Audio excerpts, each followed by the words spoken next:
Holiday joke time, Don. Okay. What do you call a greedy elf? I don't know. What do you call that? He's so elfish.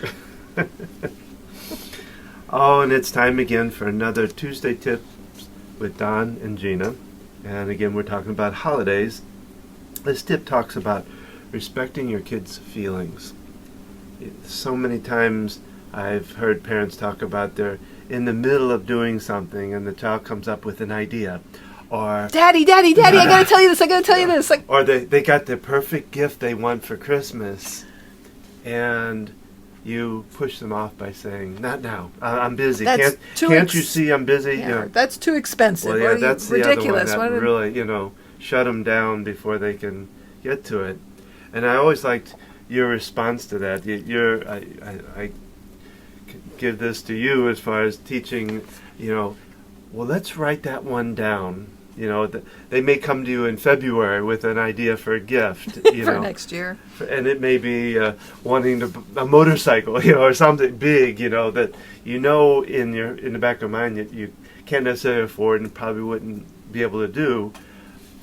So, but you don't shut down their hopes, because more than likely from February to December they're going to forget about that one and they'll move on to the next one. Even if it's something doable and achievable, not so expensive, they might totally change their interests in another 6 months, which can be challenging. We have some family members who like to shop in the summer, and by the time December comes along, I'm over that. I don't do that anymore. So being able to respond to them, no matter how busy you are, because in actuality, and if you think about it, it takes you longer to rebut it or to say, because then you go into the battle. Yeah, but I just need to tell you. And then no, not versus, hey, I'm in the middle of something right now. Can you write that thought down and let's talk about it? I just need a few more minutes to finish this up. Or can you stop if they're very young and say, okay, I can give you 5 minutes. Set a little timer. Tell me about it. I'll make some notes, and then we need to talk more about it later. Yeah. Or letting them know, at dinner tonight, I'll have plenty of time. Let's write it down.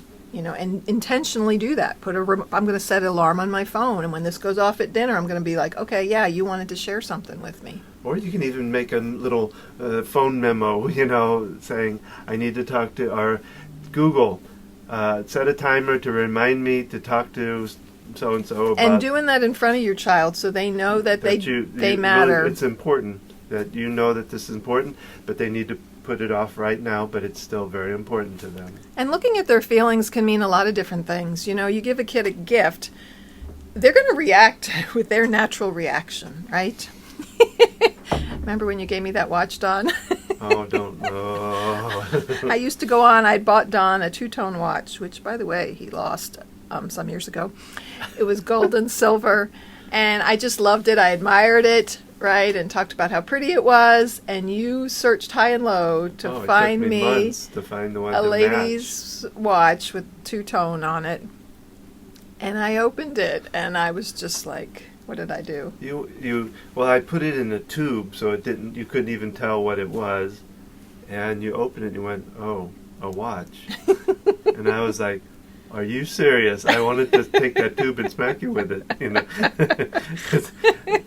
Because you end up exchanging it for a CD player. I realized this is a very expensive watch.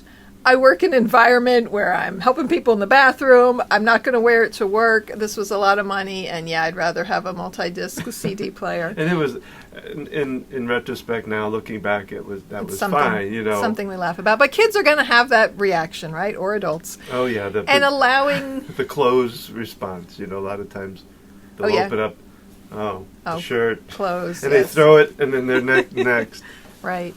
And knowing, they're being honest with their feelings. I remember when our oldest was young, and he would ask, are there any more gifts? And I had to explain to my mother, he's not being selfish. He just has the need to know what's happening. And she could really connect with that. And so she really honored and respected that fact that he would do things like that. Are there any more gifts for me?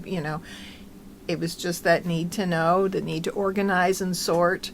And realizing their reactions are going to look different, and not putting expectations of telling them you have to go hug this person or you have to do this. Oh, You know, I like to model thank yous with kids. You know, thank you.